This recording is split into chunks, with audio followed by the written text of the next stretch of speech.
안녕하세요. 저희 채널에 오신 것을 환영합니다. 오늘은 한강이란 여성의 역경을 딛고 일어선 감동적이고 영감을 주는 이야기를 전해드립니다. 고아로 자라 사기를 당하고 빈손으로 거리에 내몰린 그녀는 한 특별한 남자의 따뜻한 도움으로 어둠 속에서도 빛을 찾아냈습니다. 그들은 사랑을 키워가며 가족의 가혹한 시련과 질병이라는 시험대에 맞섰지만 비극은 여기서 끝나지 않았습니다. 사랑하는 남편을 잃고 시어머니에게 모든 것을 빼앗긴 채 쫓겨난 그녀는 남편의 일기장과 굳건한 의지로 다시 일어섰고 잃어버린 것을 되찾아 그의 미완의 꿈을 이루어냈습니다. 상실과 용기, 그리고 삶의 의미를 찾아가는 여정에 대한 이야기입니다. 이 감동적인 이야기를 함께 들으며 의지와 사랑의 힘을 느껴보세요. 여러분 안녕하세요. 저는 음식점을 운영하고 있는 35세의 여성입니다. 전 학창시절 친구나 사회 친구가 거의 없다시피 한 사람입니다. 운영하고 있는 가게가 바빠 친구들을 만날 시간도 없었을 테지만 그나마 좀 있는 여가 시간도 대부분 혼자 보내고는 해요. 그러다 보니 이곳 사연 채널을 자주 듣고는 합니다. 꼭 여가 시간이 아니라도 손으로 음식 재료를 다듬거나 취미 활동을 하면서 귀는 활짝 열고 있을 수 있으니 틈틈이 사연을 듣고 있죠.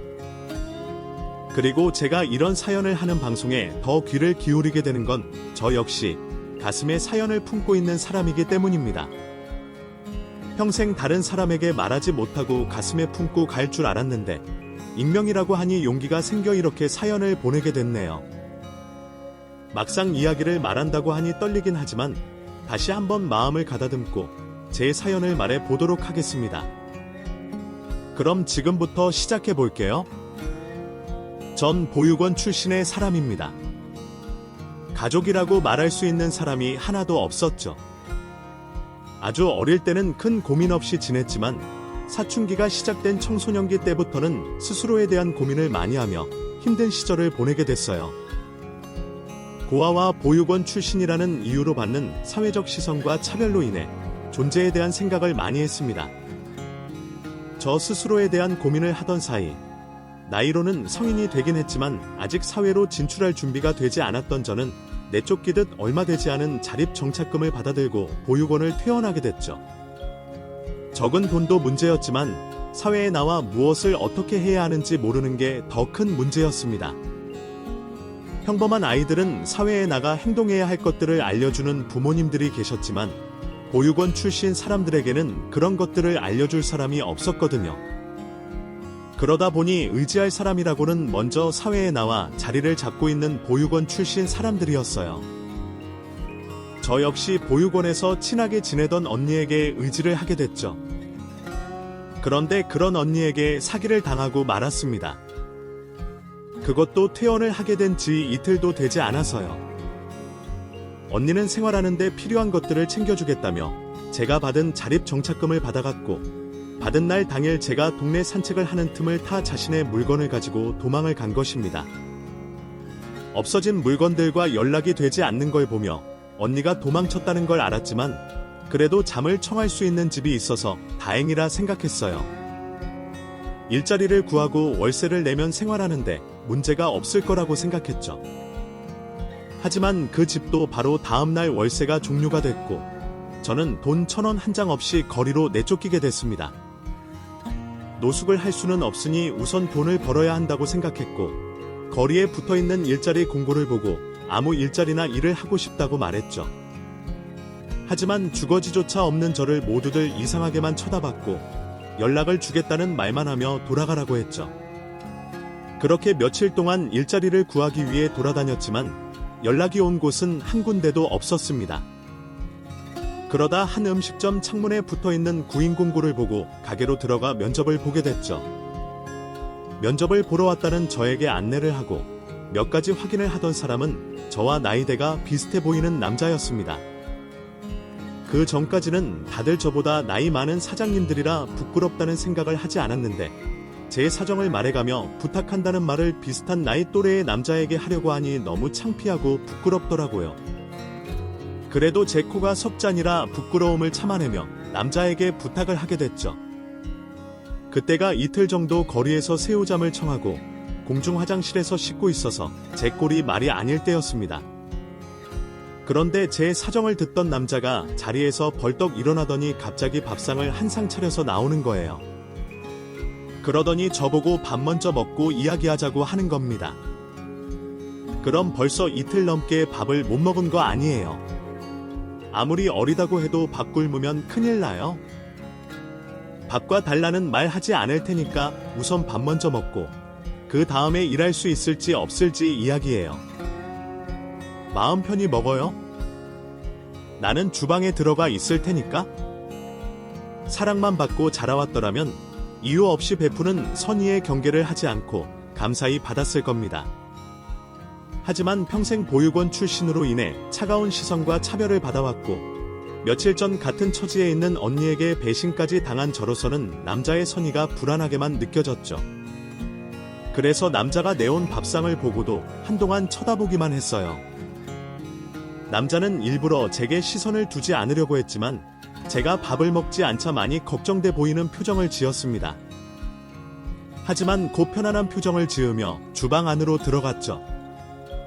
이틀 넘게 배를 골마온 제가 눈앞에 있는 음식을 보고 더는 참을 수가 없어 허겁지겁 먹게 됐거든요.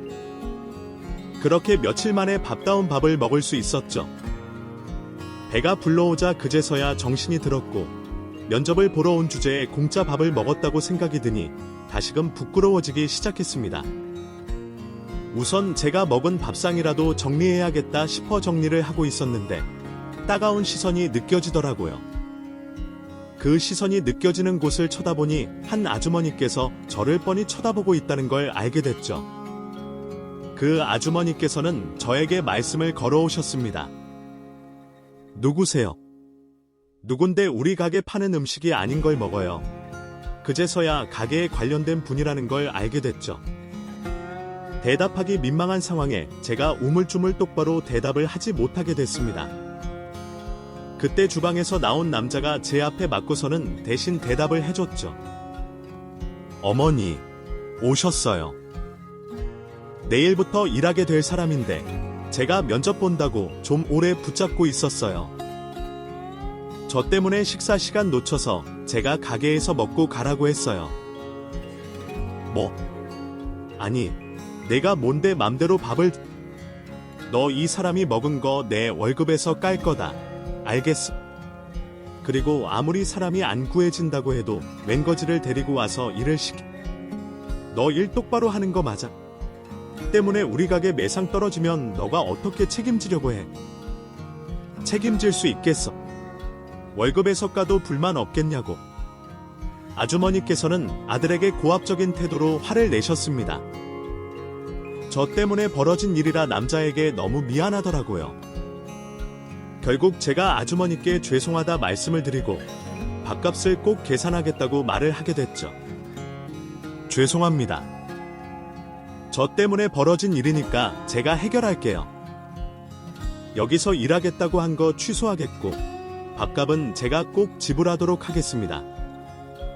죄송합니다. 뭐야? 아가씨가 뭔데 해결을 하겠다고 말해. 내가 지금까지 화낸 게 있고 얘가 욕들어 먹은 게 있으니까 그냥 내일부터 일하는 걸로 해요. 정식으로 채용하는 건 내가 두고 보고 결정할 테니 내일 올 때는 좀 쉽고 오늘처럼 거짓골로 나타나면 바로 내쫓을 테니까 황당하긴 했지만 저에게는 잘된 일이었어요. 뭐 얼떨결에 밥도 해결하고 일자리도 구하게 됐으니까요. 그렇게 내일 출근을 하게 된 기쁜 소식을 받고 가게 밖으로 나가려고 하는데 남자가 저를 붙잡았습니다. 그리고는 돈을 쥐어주며 근처 원룸텔을 알려주더라고요. 잠시만요. 이거 얼마 안 되는데 받아요. 저기 저쪽으로 가면 원룸텔 하나 있거든요.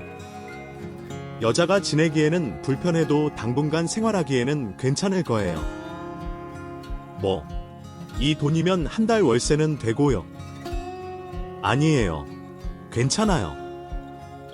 아까 밥도 해결해 주셨는데 돈까지 받을 수는 없어요. 그냥 받아요. 어차피 우리 가게에서 일하게 되면 나중에 갚으면 되잖아요. 당장 씻고 잠잘 곳 없는 거 아니에요.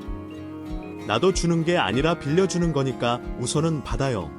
돈까지 받기는 미안해서 거절을 하려고 했는데 그 남자는 끝까지 받아가라며 저에게 도움을 주려고 했습니다.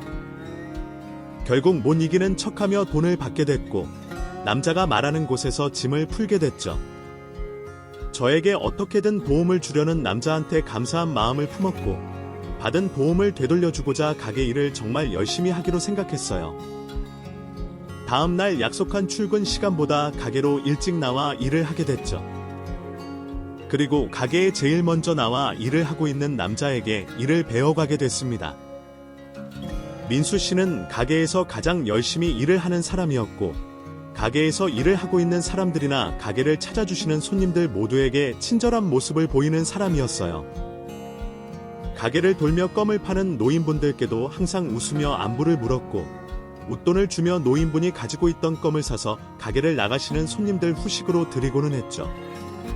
그런 민수 씨를 보며 저에게 베푼 도움도 그 사람에게는 보통의 일이었구나 싶었습니다. 그래도 받은 도움이 있으니 최대한 가게 일을 열심히 도왔어요. 또 힘들게 구한 일자리를 잃고 싶지 않아 누가 시키지 않아도 일을 찾아서 했고 쉬는 시간에도 일을 하며 내 가게 일처럼 열심히 일했죠. 그러다 보니 정식으로 일을 하게 됐고 어느덧 첫 월급을 받게 됐습니다. 보통 월급은 통장으로 넣어 주신다고 하던데 사장 아주머니께서는 봉투에 현금을 넣어서 주시더라고요. 전 직접 돈을 만질 수 있는 그 방식이 더 좋았지만요. 그런데 받게 된 월급이 이상했습니다. 계약서에 적혀있는 시급 비용과 맞지가 않더라고요. 민수 씨에게 빌린 돈과 원룸텔 다음 한 달 월세, 그리고 휴대폰 요금을 내면 남는 게 하나도 없었죠. 다시 한번 돈을 확인하려는 순간 아주머니께서 제게 정확한 월급을 넣어 주신 거라고 말씀하셨습니다. 또 돈 쓸 필요 없어. 계약서에 적은 것보다 적은 게 맞으니? 너 3개월 동안은 수습기간이라 적게 받아야 하는 거 알지? 이후에는 계약서에 나온 대로 챙겨줄 테니까 3개월만 참아. 사회 경험이 전무했던 저는 사장 아주머니께서 하시는 말씀을 그대로 믿었습니다. 그런데 주방 아주머니들께서 제가 받은 월급을 물어보시고 확인하신 다음 사장 아주머니를 욕하시더라고요. 왜 그러세요? 사장님께서 거짓말 하신 거예요. 수습 기간이야 있다고 쳐도 너 월급을 너무 적게 받은 거야. 수습 기간이라고 누가 시급의 반도 안 줘. 저놈의 엿폈네. 또 저질렀네. 그래도 이번 건 너무 심했다. 이런 걸 너한테 알려줄 사람이 없으니까 일부러 더 적게 준 거야. 하여튼 가게 일 하나도 모르면서 신부만 못 돼가지고 어린애 돈을 등쳐먹냐. 아주머니들께서 해주신 말로 인해 제가 억울한 일을 당한 거란 걸 알게 됐지만 어쩔 수 없었습니다. 일을 할 수 있다는 것만으로도 감지덕지 해야 할 판이었으니까요. 그래서 군말 없이 일을 하게 됐죠. 그런데 민수 씨가 저를 뒤로 불러내더니 저에게 돈이 든 봉투를 주는 거예요. 그러면서 주인 아주머니가 한 의도적인 행동을 대신해서 사과했죠. 저희 어머니가 월급 적게 넣었다면서요. 미안해요. 내가 대신 사과할게요. 지은 씨가 못 받은 월급 내가 넣었으니까 이거 받아요. 앞으로 남은 2개월 동안 부족한 돈은 이렇게 내가 대신해서 줄게요. 아니에요. 저 괜찮아요. 제가 일이 처음이라 실수도 많고 배울 게 많아서 그런 거겠죠. 이렇게 하지 않으셔도 돼요. 그런 게 어디 있어요. 우리 가게에서 일하는 시간만 놓고 보면 가장 오래 일하는데 이렇게 해야 가게에서 일하는 동안 지은 씨 마음 편하게 대할 수 있어서 주는 거예요. 그러니까 받아요. 지금까지 민수 씨에게 받은 도움만 해도 제가 살해를 해야 하는 상황이었으니 전 그 돈을 절대로 받을 수 없다고 말을 했습니다. 반대로 민수 씨는 정당한 대가라며 꼭 줘야겠다고 했죠. 결국 돈을 받느니 안 받느니 말이 길어지게 됐어요. 그때 민수 씨가 다른 방법으로 일을 해결하자 말했죠. 그러면 이 돈으로 서로 즐길 수 있는 일을 해요. 뭐, 영화를 보던가, 밥을 사 먹던가. 그러면 불만 없겠죠. 내 입장에서는 지은 씨한테 대접받는 거고, 지은 씨도 저한테 대접을 하는 거니까 일방적으로 약속 시간을 잡은 민수 씨와 얼떨결에 쉬는 날 만남을 가지게 됐습니다. 그리고 그날 이후 우리는 종종 쉬는 날 만남을 가지게 됐죠. 그렇게 1년 정도 가게에서 일을 하며 서로 친구처럼 지냈던 우리는 서로 좋아하는 감정을 확인하게 됐고 정식으로 연애를 하게 됐습니다. 남자친구인 민수 씨와 하루 종일 같은 공간에 있는 게 너무 좋았지만 반대로 하루 종일 긴장의 끈을 놓을 수가 없었습니다. 민수 씨의 어머니이자 가게 주인인 사장님께 우리 사이가 들킬까 걱정이 됐으니까요. 제가 고아인 것도 아시고 저를 그다지 탐탁지 않게 생각하시는 걸 알고 있으니 알아서 조심할 수밖에 없었죠. 그런데 저희가 밝히기도 전에 이미 사장님께서 저와 민수 씨의 관계를 눈치채고 계시다는 걸 알게 됐습니다. 그리고 우리 두 사람이 연인이라는 걸 아시면서도 크게 신경 쓰지 않는다는 걸 알게 됐죠. 겉으로는 그렇게 보여도 사장님의 속마음을 알 수가 없으니 걱정이 될 수밖에 없었어요.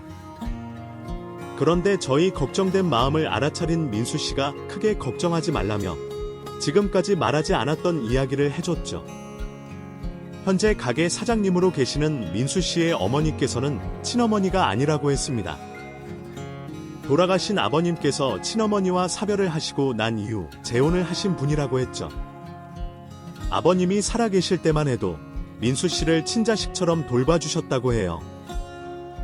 그러다 아버님께서 먼저 세상을 떠나시면서 민수 씨를 대하는 태도가 180도 바뀌어 그때부터 자신을 짐짝 취급을 했다고 말했습니다. 그래서 자신이 누굴 만나든지 크게 관심을 가지지 않으셨던 거였고 그 상대가 저였음에도 크게 신경을 쓰지 않으셨던 거죠. 자신에게 관심이 없는 새어머니의 태도를 보고 민수 씨는 성인이 되어 집을 나가려고 애썼다고 해요. 그런데 친어머니께서 직접 개업을 하시고 아버님께서 운영을 해오시던 가게가 눈에 밟혀 집에 남았고 가게 일을 돕고 있다고 말했습니다. 그 말을 듣게 되자 민수 씨가 가게에서 사장님께 무시를 받아가며 가게 잡부 취급을 받았던 일들이 이해가 가기 시작했어요. 지금까지 모르고 있던 남자친구의 사연을 알게 되자 저와 많이 닮아 있다고 생각했고 저라도 곁에서 힘이 되어주고 싶었어요.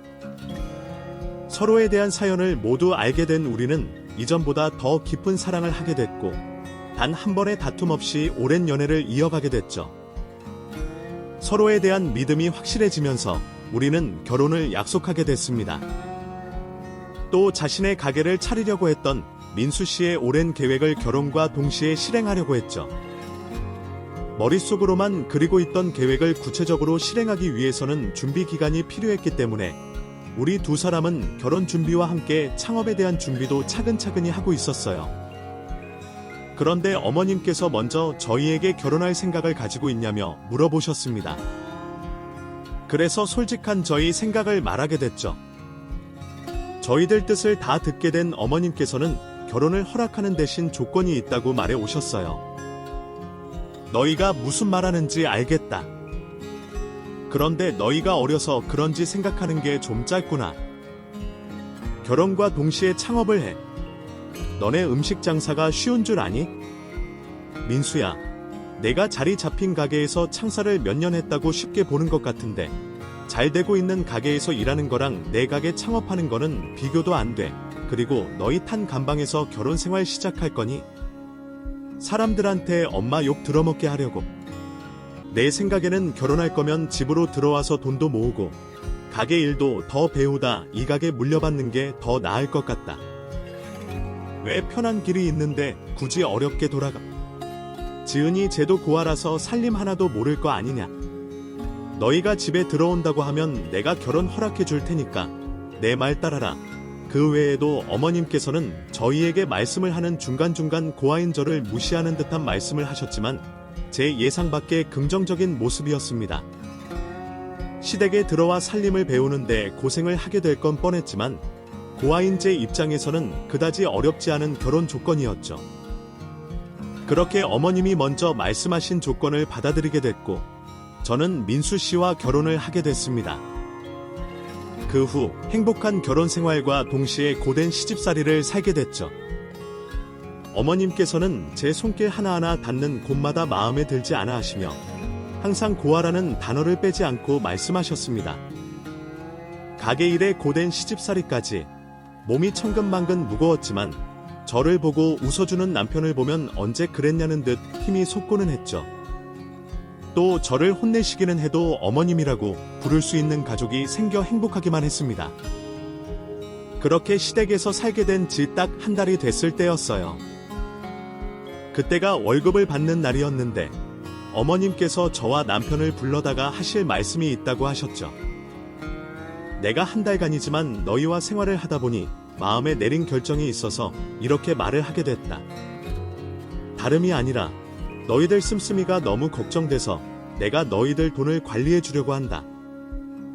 언제가 될진 모르겠지만 너희들 내 집에서 나갈 때는 멀쩡한 아파트 하나 정도는 창만해서 나가야 할 거 아니야. 근데 지금 하는 걸 봐서는 아파트는 물론이고 이상한 빌라 하나 장만하지 못하겠다. 나중에 생긴다고 하면 적어도 방 3개 정도 되는 아파트를 구해야 할 거 아니냐. 내가 너희들 우리 집 나갈 때까지 그런 아파트 구할 수 있게 돈을 대신 관리해주마. 저희 입장에서는 좀 황당한 말씀이었습니다. 사실 신혼 초다 보니 이것저것 나갈 돈이 많아서 그렇지 허투루 쓴 돈은 없었어요. 억울하긴 했지만 저희 잘 되라고 말씀해 주신 거니 기분 나쁘시지 않게 남편이 좋게 둘러서 저희가 돈 관리를 하겠다고 말했죠. 어머니, 저희 생각해서 해주시는 말씀 감사한데 저희도 성인이고 이제 가정을 꾸려가는 사람들이니까 저희가 알아서 돈 관리하는 게 맞을 것 같아요. 걱정하지 않으시게 앞으로는 쓸데없는 곳에 돈 쓰지 않겠습니다. 남편의 말이 끝나자마자 어머님께서는 저희 카드 명세서를 바닥에 던지시며 화를 불같이 내셨습니다. 뭐? 걱정을 안 시키... 너네 이번 달 나온 카드 명세서 보고도 그런 말이 나와. 내가 확인해보니까 전부 다 쓸모없는 곳에 돈을 쓰던데. 어떻게 신경을 안 써? 민수야, 내가 원래 돈을 헤프게 쓰는 편인 거니? 아니면 고아인 지은이가 돈을 헤프게 쓰는 거니? 뭐가 어찌됐든 간에 부부 중 한 사람이라도 제정신을 가지고 있는 사람이 없는 거잖아. 어머님, 이번 달 얼마 나오지도 않았고요. 또 대부분 신혼살림에 필요한 변명 그만해. 어디서 시어머니가 하는 말을 끝? 내가 지금 나조차고 이렇게 말하는 거니? 그 돈들 다 내가 모아서 집 구해주겠다는데 왜 다들 말이 이렇게 많아? 내가 너희 허락받겠다고 생각했던 게 잘못이다. 앞으로 너희들 월급은 내가 잘 모아둘 테니 너희는 내가 주는 생활비 안에서 써라. 이번 달 월급부터 그렇게 하마. 그리고 너희들 앞으로 집에서 쓰는 수도세, 전기세, 밥값 등등 월급에서 차감해서 쓸 테니 그렇게 알고. 솔직히 저희에게 쓴 돈은 얼마 되지 않았어요. 그리고 대부분 꼭 필요한 물건이라 샀었던 물건들이 대부분이었죠. 그런데도 어머님께서는 저희가 돈을 헤프게 쓴다며 생활비를 타서 쓰라고 했고 시댁에서 생활하는 데 드는 공과금도 분담하라 했습니다. 저나 남편이나 어머님의 눈치를 보고 지낼 수밖에 없었던 상황이라 화를 내는 어머님께 아무 말도 못하게 됐죠. 그날 이후 한 달에 20만 원으로 우리 두 사람이 생활을 해야 했습니다. 그래봤자 대부분 가게에서 생활을 하고 식사도 가게에서 해결을 하니 큰 돈이 들어갈 때를 제외하곤 어머님께 받은 20만 원이 부족하지 않았고 남기도 했었죠. 그런데 가끔가다 큰 돈이 필요할 때가 있었어요. 치과 치료를 받는다거나 휴대폰이 부서져서 교체를 해야 하는 경우처럼 어쩔 수 없는 때가 있었죠. 그런데 그럴 때면 어머님께서는 지난번처럼 화를 불같이 내시면서 어떻게든 돈을 안 주시려고 했습니다. 정말 여러 번 부탁해서 겨우 받아낼 수는 있었지만요. 그러다 보니 남편과 연애를 할 때보다 더 심적으로 여유가 없는 생활을 하게 됐습니다. 거기다 가족이라는 이유만으로 저와 남편에게 가게 일을 이전보다 더 많이 분담을 시키다 보니 육체적으로나 정신적으로 지쳐갈 수밖에 없었죠. 너희들 다음 달부터는 따로 쉬는 날 없이 일하는 걸로 하자. 물가는 오르는데 직원들 월급도 같이 오르니까 부담이 될 수밖에 없네? 이번엔 몇 명 자르려고. 너희들 쉬고 싶을 때 쉬게 해줄 테니까 그렇게 하자. 솔직히 이런 말 하는 것도 우습지 않니? 가족 경영이고 나중에 너희들 가게 될 건데 너희가 더 열심히 해야지. 안 그래? 쉬고 싶을 때 쉬게 해주겠다고 한 말은 항상 다른 핑계로 인해 지켜지지 않았고 퇴근 시간을 제외하면 따로 쉬는 날이 없었습니다. 그런 저희와 달리 시어머니께서는 항상 자기 스케줄에 맞춰 놀러 다니시기 바쁘셨죠. 물가와 직원들 월급이 올랐다고 하나 그에 맞춰 음식값도 올려서 받았기 때문에 단순히 가게 매출만 올라갔는데도 어머님께서는 항상 엄살을 부리시며 직원을 뽑으려 하지 않았습니다. 가게 일만 해도 벅찬 그때 저와 남편은 교대로 어머님의 심부름까지 해야 했죠. 결국 쉼없이 달려오다 한계점에 부딪히게 됐고 남편은 이 상황을 타개하고자 결혼 전 계획했던 창업과 분가에 다시 알아보기로 했습니다. 우선 어머님께서 가지고 계신 돈을 받아야 창업을 하든 분가를 하든 뭐라도 할 수 있으니 어머님께 모아두신 돈을 돌려달라 말을 하게 됐죠. 그런데 어머님께서는 결혼 전 약속과 다르다며 화를 내셨어요. 그러시면서 혼인 관계를 취소하던가 아니면 약속한 내용을 그대로 이행하라고 말씀하셨죠. 너희들 날 가지고 노니? 이제 결혼했으니 볼장 다 봤다는 거야. 이것들이 나이도 어린 게 못된 것만 배워가지고 나 그 돈들 못 준다.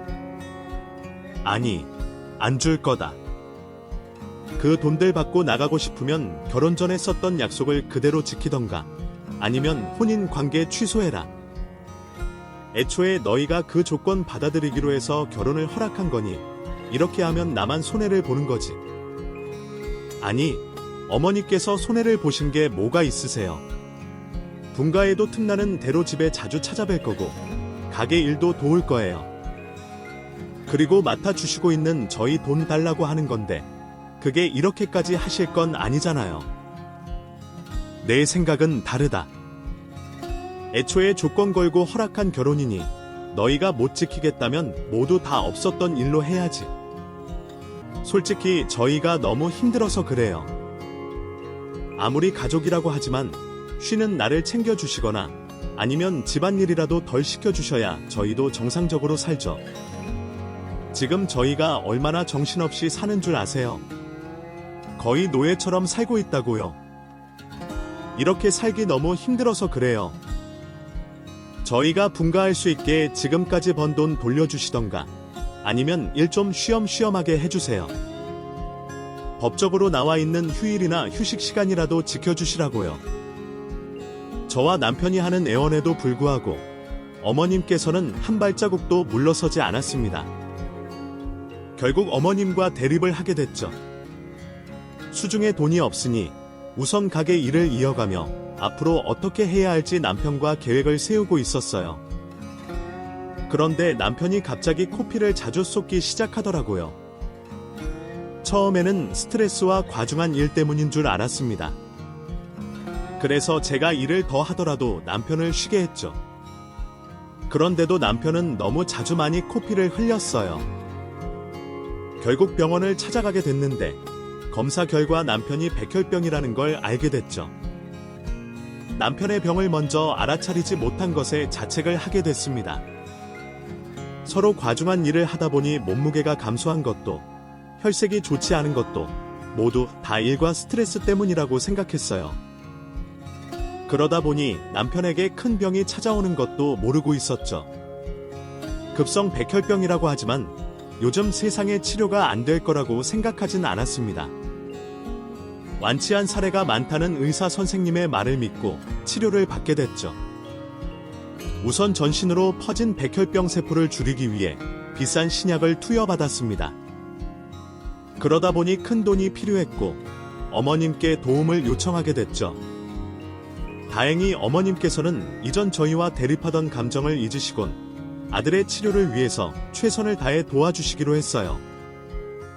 그럼 내가 당연히 도와야지. 내 남편이기도 하지만 그 전에 내 아들이다. 내가 도와줄 테니 걱정 말아라. 민수가 아프다는 말 듣고 나 때문에 벌어진 일인 것 같아 많이 힘들었다. 내가 앞으로 옆에서 보살필 테니 너는 내 자리에서 열심히 했다고. 미안한 부탁이지만 사실 민수가 저렇게 평생에 누워있게 되니 가게가 많이 흔들린다. 거기다 너까지 없으니 말이 많아. 민수는 내가 잘 보살필 테니 너는 가게 일 좀 도와줄 수 있겠니? 이런 부탁해서 미안하지만 너도 알다시피 민수 치료할 돈 거기서 나오는 거라는 걸 알잖니? 그런 이유에서 전 어머님을 믿고 낮에는 가게 일을 하고 밤에는 병원에서 남편을 간병하는 생활을 하게 됐습니다. 하지만 초기 치료에서 백혈병 세포를 많이 줄이지 못한 남편은 6개월간의 투병 끝에 결국 세상을 떠나게 됐습니다. 가게에 있던 도중 남편이 위급하다는 소식을 듣고 급히 찾아갔지만 결국 남편의 임종을 함께하지 못했어요. 나 자신이 아내로서 자격이 없는 사람 같았습니다. 남편이 큰 병에 걸렸다는 것도 알아차리지 못하고 세상을 떠나는 남편의 곁에 함께 있어주지 못했으니 말이죠. 남편이 세상을 떠나는 순간 얼마나 나를 찾았을까, 얼마나 무서웠을까 생각을 하니 피눈물이 나올 정도로 마음이 아팠습니다. 병원에서 짧게 마련해준 이별의 시간을 보낸 후 저는 남편의 장례식을 치르기 위해 준비해야 했어요. 병원과 장례식장에 대해 이야기를 나누고 있던 도중 한 직원이 조심스럽게 병원비에 대해 할 말이 있다며 청구서를 저에게 보여줬습니다. 그런데 청구된 금액이 너무 많았어요. 지금까지 남편이 치료받아온 치료비와 입원비가 꽤나 많이 밀려 있었죠. 정확히 남편의 상태가 악화된 이후 계속해서 병원비가 밀려 있었습니다. 병원비의 경우 저희들의 돈을 전부 어머님께서 가지고 계시니 책임져 주신다는 말씀을 믿고 있었는데 이게 어떻게 된 일인가 싶었죠. 병원에서도 이제 막 남편을 잃은 사람에게 놀랄만한 금액이 적혀있는 병원비를 청구하는 걸 조심스러워하고 힘들어했습니다. 죄송합니다. 저희도 규정대로 하는 거라. 병원비가 전부터 미납이 돼서 서민수 씨 어머님 되시는 보호자분께 말씀을 드렸는데 내신다 하시면서 계속 미루셨어요. 보호자분께 말씀드리겠다고 하니 어머님께서 곧 내실 거라면서 보호자분에게는 말하지 말라고 하셨어요. 환자분 장례 치르시고 난 후 납부하셔도 됩니다. 많이 힘드실 텐데 이런 말씀 드리게 돼서 다시 한번 죄송합니다. 좀 당황스럽기는 했습니다. 이런 상황은 예상하지 못했으니까요. 우선 어머님께서 장례를 치를 병원으로 오신다고 하니 만나서 이야기를 해보려고 했죠. 사실 병원비는 깜빡할 수도 있으니 별일이 아닐 거라고 생각했습니다. 우선은 남편의 장례 준비를 하는 게 급했죠. 얼마 뒤에 어머님께서 장례식장으로 오셨고 장례 절차에 대한 대화를 나눈 뒤 병원비가 생각나 이를 여쭙게 됐습니다. 그런데 제가 미납된 병원비를 여쭤봤을 뿐인데 화를 내시면서 예민하게 굴시더라고요. 어머님, 아까 병원에서 병원비 미납된 게 있다고 해서 이걸 받았는데 3개월 전부터 치료비랑 입원비가 미납돼 있더라고요. 이게 어떻게 된 일이에? 뭐? 그걸 왜 나한테 묻니? 내 남편 병원비를 그냥 어떻게 된 일인지 여쭙는 건데요. 너희가 벌었던 돈을 진작에 병원비로 다 썼다. 병원비가 한두 푼 드는 줄 아니? 거기다 치료 초반에 신약이니 뭐니 해서 비싼 돈 들었던 거 기억 안 나니? 밀린 병원비는 내 돈으로 내줄까 싶었는데 카풀 능력도 안 되는 것도 아닌데 그렇게까지 할 필요는 없겠다 싶어서 그냥 미납인 상태로 놔뒀어. 꽤 큰 돈이긴 하다만 가게에서 일하면 못 갚을 돈도 아니잖니. 그런데 어머니, 제가 대충 계산해봐도 저희가 모아온 돈으로 충분히 해결할 수 있는 돈 같은데요. 제가 혹시나 싶어서 이전에 계산된 병원비도 확인해봤거든요. 뭐? 그래서 지금 무슨 말을 하고 싶은 건데? 내가 너희들 돈이라도 빼돌렸다는 거야. 너 어쩜 내 남편 죽은 날 돈 가지고 이런 일을 만드니? 나도 내 새끼 잃은 어미야. 그런데 위로는 못해줄 망정 어디서 나를 의심하는 말을 하니? 너 그렇게 안 봤는데 돈밖에 모르는 애였구나. 지금부터 돈 이야기는 장례 끝날 때까지 말하지 마라. 죽은 사람 앞에 두고 할 말이 아니야. 저도 그 주제를 끝까지 끌고 가려고 하지 않았습니다. 남편의 장례가 우선이었으니까요. 예민하게 구는 시모가 이상하긴 했지만 시모 말대로 남편의 장례를 치르고 난 이후 말하기로 했죠. 그런데 죽은 남편으로 인한 슬픔이 가라앉기도 전에 또 한 번 황당한 일이 발생했습니다. 시모가 장례식장 조의금을 다 가지고 간 거예요. 그 일까지 당하고 나니 시모의 새까맣던 속이 보이기 시작했죠. 남편을 잃게 된 지 일주일도 채 되지 않아 그렇게 하고 싶지는 않았지만 시모의 행동 모두가 남편을 무시하는 듯한 느낌을 받았어요. 그래서 이 모든 문제를 따지고 들었죠. 돈 계산을 정확히 하며 지금까지 받아야 하는 돈들과 병원비를 계산해 보여줬죠. 남편의 조의금도 돌려달라 했습니다. 저번에 말씀드린 병원비 건이요. 제가 계산해 보니까 저희 돈에서 모자랄 수가 없더라고요. 굳이 남편이 벌어온 돈을 건드리지 않더라도 제가 번 돈에서 다 해결할 수 있었어요. 여기 계산한 비용입니다. 확인해 보시고 저와 남편이 받아야 하는 돈 돌려주세요. 그리고 남편 조의금도 주시고요. 뭐? 너 지금 내 남편 죽고 나니까 그동안 숨겨왔던 본색을 보이는 거니? 너 처음부터 이러려고 우리 집안에 들어온 거지? 이래서 근본도 모르는 고아년을 집안에 들이는 게 아니었는데 너 일말의 죄책감은 가지고 있니? 너 때문에 민수가 죽은 거잖아. 남편 잡아먹은 년이 아들 잃어버린 부모한테 무슨 할 말이 있다고 고개를 쳐들고는 따지고 들어. 내가 어떻게 계산했는지 모르겠지만 내 계산법으로는 모자라다. 오히려 내 입장에서는 돈 돌려받아야 하는 입장이라고. 그래서 조의금도 가지고 간 거니? 나는 너한테 돈 한 푼 돌려줄 이유가 없어. 어머님이야말로 처음부터 이러시려고 저희 돈 관리해 주시겠다고 말씀하신 거예요. 저 이대로 당하지 않을 거예요. 남편과 제가 열심히 땀 흘려 번 돈 꼭 받을 거라고요. 고아인 내가 무슨 수로? 그리고 내가 돈 안 줬다는 증거는 있니? 월급을 안 줬으면 안 줬을 때 이 일을 제기했어야지. 지금까지 가만히 있다가 이제서 내가 돈을 빼돌렸다고.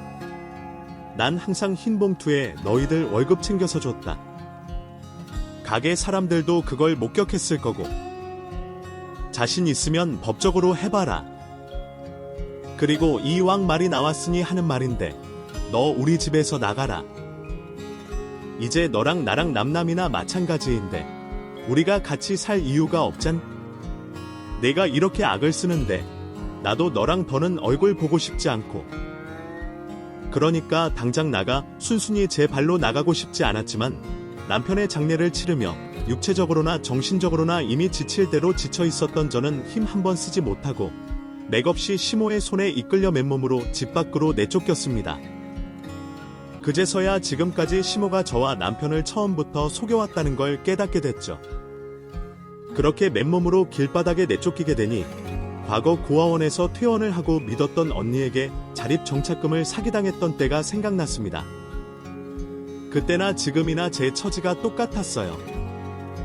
10년 넘게 사회에 나와 생활을 했는데도 불구하고 죽은 남편 말고는 도움을 요청할 곳이 생각나지 않았습니다.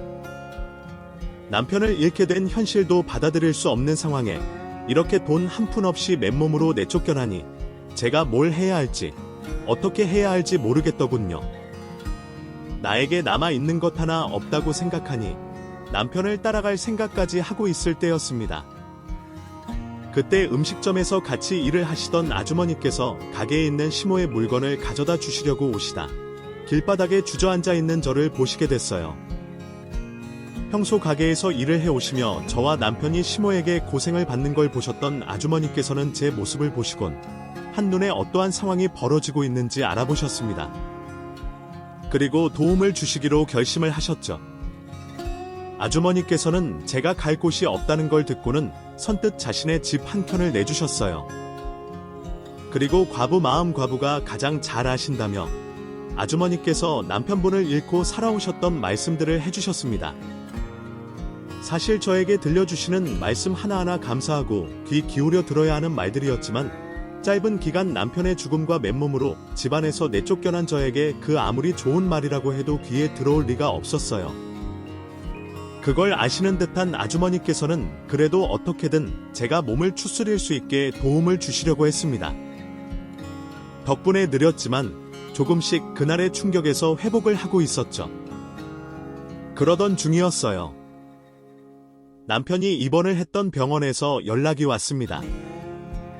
당연히 밀린 병원비에 대한 전화라고 생각을 했죠. 남편의 회복을 위해 치료 기간 동안 최선을 다해주신 의료진들의 수고를 알았기 때문에 밀린 병원비는 꼭 해결하려고 했습니다. 그래서 전화를 피하지 않고 받아 잠시만 기한을 달라 부탁을 하려고 했죠. 그런데 전화를 준 분은 남편이 입원했었던 병상의 담당 간호사 분이셨고 병원비로 인해 연락을 하셨던 게 아니었습니다.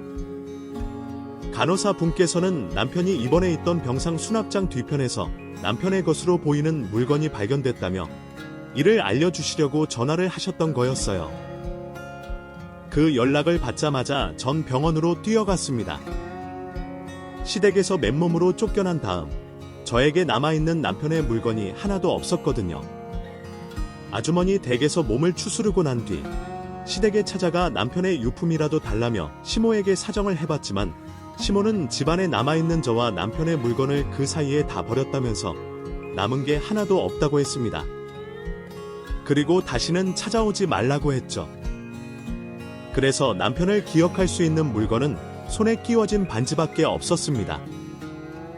그런 저에게 남편을 기억해낼 수 있는 물건이라고 하면 그 무엇이라고 해도 좋았어요. 그렇게 찾아간 병원에서 소중한 남편의 일기장을 받을 수 있었습니다. 그 어떤 물건이라고 해도 좋아했을 테지만 그 물건이 일기장이라고 하니 더더욱 각별하고 좋았어요. 그 일기장 안에는 남편의 생각을 따라 읽어내려갈 수 있는 글들이 있었으니까요. 간호사에게 건네받은 남편의 일기장을 가슴에 안고 병원 화장실 안에서 얼마나 울었는지 모르겠습니다. 작은 일기장일 뿐인데 꼭 남편이 저를 안아주는 듯한 느낌을 받았거든요. 그 소중한 일기장을 받게 된 날 밤, 저는 남편이 적어온 일기장을 한 장씩 넘기며 읽게 됐습니다. 남편이 한자 한자 적어 놓은 일기를 보며 울고 웃고 혼자서 별날 일을 다 쳤던 것 같습니다. 남편의 글씨를 보는 것만으로도 함께 있는 기분이 들어 너무 행복했죠. 그리고 남편이 너무 보고 싶었습니다. 잠을 자는 것도 잊은 채 한참 동안 남편의 일기장을 보고 있었죠. 일기장은 어느새 막바지에 다다랐고 남편이 병마와 싸우며 느낀 감정들이 일기장에 적혀져 있었어요. 그런데 일기장에서 갑자기 시모에 대한 내용들이 나오기 시작했습니다. 시모의 간병을 받고 있던 남편이 몇 차례 연속된 일들과 시모가 다른 사람과 나눈 대화를 듣고 숨기고 있던 속내를 알아차린 거였죠. 어머니가 최근 지인과 나눈 대화에서 나와 아내가 속고 있었음을 알 수 있었다. 나에게 애정이 없다는 건 알고 있었지만 부모로서의 책임감은 가지고 있다 생각했는데 그것마저 내 착각이었던 것 같다. 나와 아내는 대가 없이 어머니의 굳은 일을 맡아 일을 하는 소모품이라는 걸 이제서야 알게 됐다. 나는 괜찮은데 앞으로 아내가 걱정된다. 어머니에게 있는 우리가 땀 흘려번 돈 되찾아야 한다. 내가 곁에 없는 아내는 혼자서 어머니와 맞설 수 없을 테니. 그 일기를 시작으로 남편은 병마와 싸우면서 시모가 없는 시간을 이용해 우리의 돈을 돌려받을 준비를 하고 있었습니다. 노무사와 변호사를 통해 필요한 증거와 법적 자문을 받아오고 있었던 거죠. 남편 역시 처음부터 시모와 법적인 다툼을 벌일 생각까지는 하지 않았던 것 같습니다. 그런데 남편이 죽기 전 듣게 된 시모와 지인 간의 통화 내용을 듣고는 법적 다툼을 피할 수 없다고 생각한 것 같았어요. 오늘 어머니라는 사람이 뱉은 말을 똑똑히 들었다. 내 몸이 쇠약해져 정신이 없다고 생각한 건지 요즘 들어 부쩍 내 앞에서 본심을 자주 드러낸다. 아니면 이제 더 이상 숨길 필요도 없다는 걸까? 좋게 해결할 수 없을 듯하다. 직접 지인에게 우리 앞으로 나온 돈을 모두 꿀꺽할 거라고 말할 정도니? 피로 맺어진 모자 관계는 아니지만 자식이 죽게 돼서 머리를 쓰지 않고도 돈을 아끼게 됐다며 좋아하는 여자를 보니 지난 날이 후회스럽다. 언제까지 내 몸이 버텨줄지 모르겠지만 내가 없고 난 이후의 준비도 해놔야 한다. 아내 혼자서도 살아갈 수 있게? 조금만 더 내게 시간이 있었으면 좋겠다. 아내가 혼자 살 수 있는 환경을 만들어주고 떠나야 할 텐데. 내가 찾아오지 말라고 했지. 이런다고 줄 돈 없어. 사람 귀찮게 하지 말고 썩 꺼져. 왜 줄 돈이 없으세요? 이렇게 주셔야 할 돈이 많은데요? 자, 한번 천천히 확인해 보세요. 그 오랜 시간 동안 당신이 저지른 불법과 밀린 임금이 상세하게 나와 있으니까? 이미 노무사, 변호사분들께 검증받은 증거들이라 부정하셔도 소용없어요. 부정하시면 전 여기 증거들 그대로 가지고 가서 신고랑 고소하면 될까요? 시몬은 제가 한 말에 겁을 먹었지만 자기 눈으로 확인해야 믿을 수가 있겠는지 제가 건네준 증거들을 일일이 확인하기 시작했어요. 말 그대로 증거 제출만 하면 될 정도로 정리가 잘 되어 있었기 때문에 그 증거를 보게 된 시모도 인정할 수밖에 없었죠. 자신이 한 짓으로 처벌을 받을 수도 있게 된다고 하자 그제서야 시모는 꼬리를 내리며 어떻게든 조금이라도 돈을 덜 돌려주려고 애를 썼습니다. 지은아, 가족끼리 무슨 법까지 말하고 그런? 내가 돈은 다 돌려주마. 근데 너도 알다시피 민수가 죽고 너까지 나가면서 가게 사정이 여의치가 않아. 그래서 말인데 여기 나온 돈에서 반만 우선 돌려주고 나머지는 천천히 주면 안 될까? 시간이 걸리겠지만 내가 꼭 해결해 주마. 그리고 솔직히 내가 가게에서 밥도 먹여주고 우리 집에서 살면서 딸의 월세를 받지도 않았잖니. 이 돈은 너무 많은 것 같은데 어떻게든 나가는 돈을 줄여보려는 시모를 보자 겨우 참고 있던 화가 솟아올랐습니다. 남편이 고생한 시간을 무시받는다는 느낌을 받았죠. 많다고? 당신 미쳤어.